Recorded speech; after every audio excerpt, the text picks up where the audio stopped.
Factory outlet Mukunda jewellers ఇప్పుడు చందానగర్ లో April 19న గొప్ప ప్రారంభం.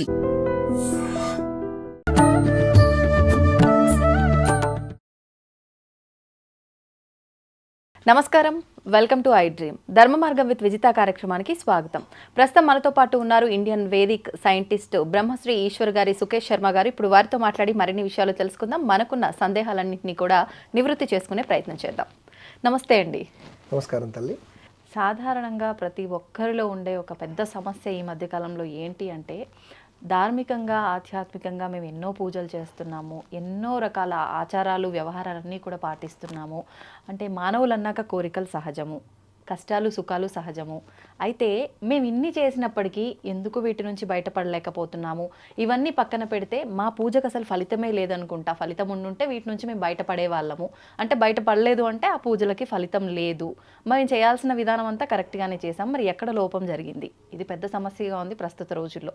ఎక్కడ లోపం జరుగుతుందంటారు? పూజా ఫలితము పూర్తిగా రావకపోవడానికి కారణం ఏంటంటే, ప్రతి పూజలో చివరన ఒక శ్లోకం అనుకుంటాం అందరం. ఏమని? మంత్రహీనం, క్రియాహీనం, భక్తిహీనం పరమేశ్వర అని చెప్తాం మనం. మీరు కూడా చెప్తున్నారు నాతో పాటే కదా. ఇక్కడ మంత్రహీనం అంటే ఎక్కడొస్తుంది? మంత్రం బ్రాహ్మణుల దగ్గర. మనం ఎంచుకునేటటువంటి గురువులు బ్రాహ్మణులు సరైనటువంటి వేద విద్యను అభ్యసించినటువంటి వాళ్ళు కాకపోతే 100% ఉన్న పూజా ఫలితము 1% కూడా రాదు. పోయినట్టే. అర్థమైందా? ఇది మంత్రహీనం.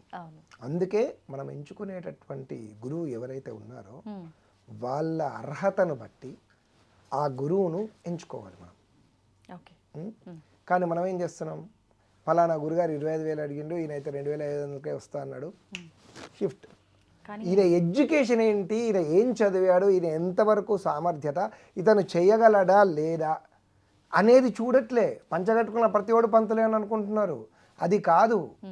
క్యాపబిలిటీ చూడండి. ఎంబీబీఎస్ డాక్టర్కి ఆర్ఎంపీ డాక్టర్ ఇద్దరు డాక్టర్ అనే సంబోధిస్తారు. బట్ వాళ్ళ క్యాపబిలిటీ, ఎంబీబీఎస్ చేసిన డాక్టర్లు అందరూ కూడా వాళ్ళ ఆపరేషన్స్ అన్నీ మరి ఒకే విధంగా ఉండాలి కదా. ఎందుకు ఉండదు అంటే వాళ్ళ ప్రాక్టికల్స్ అక్కడ తేడా ఉంటుంది. సేమ్ ఎంబీబీఎస్ఏ కానీ వాళ్ళకు ప్రాక్టికల్స్, కొంతమందికి హస్తవాసి గుణం బాగుంటుంది అని అంటారు. అది వేరు విషయం.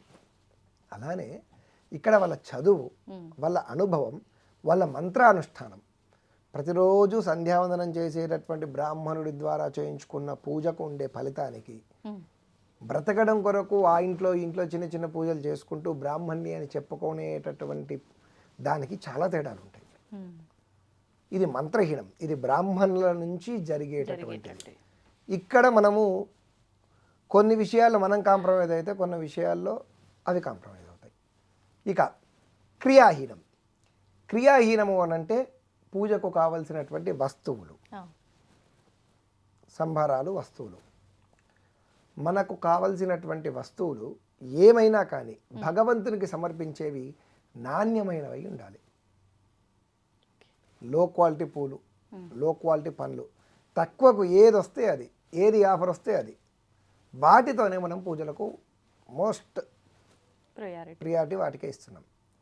సింపుల్గా అండి, కేజీ నువ్వులు 300 రూపాయలు ఉంటే లీటర్ నువ్వుల నూనె 120 రూపాయలు ఉంటుంది. మనము 1 లీటర్ నువ్వుల నూనె కావాలి అని అంటే 2.5 కిలోల నువ్వులను మనము గ్రైండ్ చేస్తే, ఆడిస్తే అందులోంచి ప్యూర్గా 1 లీటర్ నువ్వులు వస్తుంది. 2.5 లీటర్లు, 2.5 కేజీల నువ్వులకు 1 లీటర్ నూనె వస్తుంది. అప్పుడు నువ్వులు ఎంత పడుతున్నట్టు మనకు 1000 రూపాయలు. 1000 రూపాయలు పెడితే 1 లీటర్ నూనె వస్తుంది అంటే ఎవడని తీసుకుంటాడా? తీసుకోడు. 150 నువ్వుల నూనె అని అంటాడు. దాని మీద కింద చిన్న చిన్న అక్షరాలతో తినడానికి ఇది తినకూడదు, ఉపయోగించకూడదు. అర్థమైందా? ఓన్లీ పూజా పర్పస్ అంటాడు. నువ్వుల నూనె వంటలకు వాడుకోవచ్చు కదా, చిన్నపిల్లల కొల్లుళ్ళకి రాసుకోవచ్చు కదా, తాగొచ్చు కదా. కొబ్బరి నూనె కూడా తాగుతాం కదా, వంటలకు వాడతాం కదా. ఓన్లీ ఫర్ హెయిర్ అంటాడు వాడు. వంటలలో వాడకూడదు.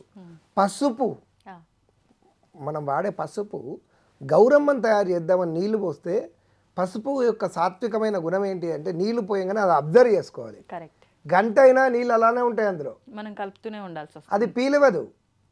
కారణం అది పసుపు కాదు, మైదా పిండో ఇంకో పిండో తెలగ పిండో ఏదో పిండ్లు. ఈ మర ఆడిచ్చిన తర్వాత వచ్చినటువంటి పిండ్లన్నీ కలిపి దీన్ని పసుపుతో కలుపుతారు. ఇలాంటివి అంటే నాణ్యమైనటువంటి వస్తువులు వాడకపోవడం వల్ల కలిగేటటువంటి ఫలితములు. ఇప్పుడు కానీ ఒక డౌట్ అండి, మామూలుగా భగవంతుడు మన దగ్గర నుంచి భక్తిని ఆశిస్తాడు తప్ప నాకు మంత్రమే రాదు, దానివల్ల అంటే నేను నార్మల్గా మాటల రూపంలోనే చెప్పుకుంటాను, అయినా దానికి ఫలితం వస్తుంది. మీరు నాణ్యమైన వస్తువులు అన్నారు. అసలు భగవంతుడికి వస్తువులు ఇవన్నీ భౌతికమైన అవసరమే లేదు, నేను భక్తితో ఏం చేస్తున్నాను అదే. ఇప్పుడు మూడో పాయింట్ ఏంటంటే మంత్రహీనం, క్రియాహీనం, భక్తిహీనం. నేను అదే చెప్తున్నా, మీరు దాని రిలేటెడే చెప్పారు, కరెక్టే. మంత్రహీనం, క్రియాహీనం, భక్తిహీనం. ఈ భక్తిహీనం ఎలా జరుగుతుంది అంటే మనం పూజ చేసుకుంటూ ఫోన్ స్విచ్ ఆఫ్ చేయకుండా పెడతాం, 100 ఫోన్లు వస్తాయి అప్పుడే. పూజ సమయంలో అప్పటిదాకా ఫోన్సే రావు, అదే సమయంలో ఫోన్స్ వస్తాయి. సరే ఫోన్లు పక్కన పెట్టారు, ఇంటికి ఎవడో టైంకి వస్తాడు. అవును కదా, ఇంట్లో సత్యనారాయణ స్వామి వ్రతం చేసుకుంటే పూజ చేసుకుంటూ అరే క్యాటరింగ్ కూడా వచ్చిండారా, అరే టెంట్ హౌస్ కూడా వచ్చిండారా, ఇవన్నీ మనం మాట్లాడుతూ ఉంటాం. మన చిత్తము కేవలం భగవంతుని మీద మాత్రమే లగ్నమైనప్పుడు భక్తిహీనం జరగదు. అవన్నీ చూసుకోవడానికి ఉన్నారు కదా. ఎట్లాగో మామూలుగానే బాధ్యత తీసుకోనటువంటి బంధువులు ఆ రోజు మాత్రం ప్రత్యేకంగా బాధ్యతలు తీసుకొని మరీ వచ్చి చేస్తుంటారు. అర్థమైందా? చెయ్యాలి అని దాంతో వచ్చి చేసే వాళ్ళు కూడా ఉంటారు కదా. అవి వాళ్ళకి అప్పచెప్పి ఏది ఏమైనా కానీ చెప్పే బ్రాహ్మణుడు ఏం చెప్తున్నాడు, ఎప్పుడు పూలు వేయమంటాడు, ఎప్పుడు పసుపు వేయమంటాడు, ఎప్పుడు అక్షింతలు వేయమంటాడు, ఎప్పుడు నైవేద్యం పెట్టమంటాడో దాన్ని చూసుకుంటూ మనస్సులో నారాయణ శబ్దము చక్కగా చూసుకుంటూ ఉండాలి. మనము పూజ చేసుకున్నప్పుడు ప్రజెన్స్ మైండ్ ఉండాలి. మనము పూజ చేసేటప్పుడు కలశం లోపలికి ఆవాహయామి, దేవతల్ని ఆవాహించినప్పుడు ఎదురుగా భగవంతుడు ఉన్నాడు అనే సెన్స్ నీకుంటే నువ్వు ఎంత అలర్ట్ అవుతావు. మన ఇంటికి ఎవరైనా ఒక అతిథి వస్తేనే అలర్ట్గా ఉండి వాళ్ళకి ఏం కావాలో అన్నీ చూసుకుంటూ వాళ్ళు ఉన్నారు మాట్లాడుకొని ఒక ఒళ్ళు దగ్గర పెట్టుకొని ఒక బద్ధంగా నియమంగా కరెక్ట్గా మనకి సపర్యలు చేస్తాం. ఆ ప్రత్యక్ష పరమాత్ముడు మనకు ఆ కలశం లోపల ఆవాహయామి అని నువ్వు పిలిచినప్పుడు ఆ కలశంలో ఉన్నప్పుడు నువ్వు ఇంకెంత ప్రజెన్స్ ఉండాలి. కరెక్ట్ కదా. అది లేనప్పుడు భక్తిహీనం జరిగినట్టేనా కాదా? జరిగినట్టే. అవునా. ఇక బంధువులతో మాట్లాడారు. బంధువులు కూడా అంతే అండి. ఒకరింట్లో పూజ జరుగుతున్నప్పుడు ఎందుకు వెనుక గుసగుసతో మాట్లాడుతుంటారు? అప్పుడే గుర్తొస్తాయి విషయాలు. ముందే మనము చెప్పాలి, మాటలు మాట్లాడేటటువంటి బంధువులు మా ఇంటికి రావద్దు, పూజ మా ఇంట్లో పూజ జరుగుతున్నది కాబట్టి మీ మాటల వల్ల మా పూజకు విఘాతం డిస్టర్బెన్స్ జరగకుండా ఉండే విధంగా కోఆపరేట్ చేసే భక్తులు మాత్రమే ఇంటికి పిలిపించుకోవాలి. అది కూడా భక్తిహీనం కిందకే లెక్క. తా చెడ్డ కోతి వనమెల్లా చెడిచాడు. నీ కాన్సన్ట్రేషన్ దెబ్బ. మీరేం ఋషులు మునులు కాదు కదా, రోజు జపం చేసుకొని మనస్సును లిగ్నంలో పెట్టుకొని ఇక ధ్యానానికి కూర్చుంటే అప్పుడే పాలోడు పెరుగోడు అప్పుడోళ్ళు హీరోలు హీరోయిన్లు సినిమాలు ఎవరెవరో ఏదేదో చిత్తం బ్రెయిన్ ఔటర్ రింగ్ రోడ్ చుట్టూ గిర్ర గిర్ర గిర్ర గిర్ర తిరుగుతుంటే రకరకాల ఆలోచనలు వస్తాయి తప్ప మనస్సు భగవంతుని మీద లగ్నం అవ్వడం చాలా సమయం పడుతుంది. అర్థమైందా? కాబట్టి రెగ్యులర్గా అలవాటు పరుచుకుంటే తప్ప ఒక్కసారి కళ్ళు మూసుకోగానే భగవంతుని మీదకి కరెక్ట్ అవ్వదు. ఇది భక్తిహీనం. ప్రతినిత్యము మన మనస్సును భగవంతునికి కనెక్ట్ చేసే ప్రాసెస్ ఉంటే కలుగుతుంది. అందుకే కలియుగంలో 100% రిజల్ట్ రాదు. 100% రిజల్ట్ రావాలి అని అంటే ఈ మూడిటిని కరెక్ట్గా జరగకుండా సాధ్యమైనంతవరకు ప్రయత్నం చేయాలి. అప్పుడు మంత్రహీనం, క్రియాహీనం, భక్తిహీనం పరమేశ్వర యత్పూజితం మయాదేవా పరిపూర్ణం తరస్తమే. మాకున్నంత శక్తిలో మంత్రహీనము, క్రియాహీనము, భక్తిహీనము జరగకుండా నీ పూజ చేసుకున్నా యత్పూజితం మయాదేవ పరిపూర్ణం తరస్తమే. ఇక దీన్ని పూర్తి చేసి రిజల్ట్ మాత్రం మాకు పూర్తిగా ఇచ్చే బాధ్యతని ఇదే అని నమస్కారం చేసుకుంటాం. అంటే అన్నీ మనం కరెక్ట్గా చేసినప్పుడే అలాంటి ఏమైనా జరిగితే తెలిసి తెలియక మీరు నిజంగా మంత్రహీనము జరగకుండా క్రియాహీనము భక్తిహీనము జరగకుండా మీరు పూజ చేస్తే, పూజ చేసినప్పటికీ మీకు రిజల్ట్ రాకపోతే దేవుని గల్లబట్టి అడిగే హక్కు మీకు ఉంది. సత్యం. నిజమే అంటారా? అలా అడగొచ్చా? దేవుని నిలదీసి అడగొచ్చు అంటారా? మీరు నిజాయితీగా అంత నిబద్ధతతో భక్తితో మీరు చేసినప్పుడు అడిగే హక్కు భగవంతునికి కూడా ఉంది. ఎందుకు లేదు? అయితే భక్తుల కోసం పొట్టు దెబ్బలు తిన్న దేవతలు లేరు ఎన్నిసార్లు? వారి భక్తికి ముగ్ధుడై అంత భక్తి మీకు ఉండాలి కదా. అనుమానం ఉన్న చోట భక్తి ఉండదు, రిజల్ట్ ఉండదు. అవుతుందా కాదా, పూజ ఇంత చేస్తున్నాం అవుతుందా కాదా అని అంటే నమ్మకం లేనట్టే. సంసారమైనా భగవంతుడైనా ఎవ్వరైనా అంతే. అనుమానం అనేది ఉంటే నీకు రిజల్ట్ రాదు. లోపం ఉన్నట్టే కదా. 100% ఎక్కడైతుంది? నమ్మకం ఉన్నప్పుడు భగవంతుడు కూడా కొన్ని పరీక్షలు పెడతాడు. ఎందుకు అంటే వెనకటి కాలంలో దేవుళ్ళు వాళ్ళ భక్తికి మించి నిజంగా భక్తి ఉండేది కాబట్టి వాళ్ళు వితౌట్ ఎక్స్పెక్టేషన్, దేవుడి నుంచి ఏమి ఎక్స్పెక్టేషన్స్ అనేవి ఉండవు. నువ్వులా ఉండు అన్నీ నిజమైన భక్తితో స్వామివారి కోసం ఇచ్చేసేవారు కాబట్టి వాళ్ళకి అన్ని దేవుడే చూసుకునేవాళ్ళు. ఇప్పుడు ఈ పూజ చేస్తే ఈ రిజల్ట్ వస్తుంది అని ఆ రిజల్ట్ ఉద్దేశించి నువ్వు పూజ చేస్తున్నప్పుడు కమర్షియల్స్ అయిపోయాడు దేవుడు కూడా. ఎట్లా అయితే అప్పుడు దేవుడు కూడా నేను వాడికి రిజల్ట్ ఇవ్వాలి అంటే వాడు అందుకు అర్హుడా కాదా అనేది చూసుకుంటున్నాడు భగవంతుడు. కలియుగంలో చూసుకోవాలి కూడా. లేకపోతే భస్మాసుడికి శివుడు వరాన్ని ప్రసాదించాక దాని ఫస్ట్ టెస్టింగ్ నీ మీదే అని వరం ఇచ్చిన పరమేశ్వరుని మీదనే చేయి పెట్టేటట్టు భక్తులందరూ. అప్పుడు ఒక్క భస్మాసుడు, ఇప్పుడు ఎంతమంది భస్మాసుడు కదా.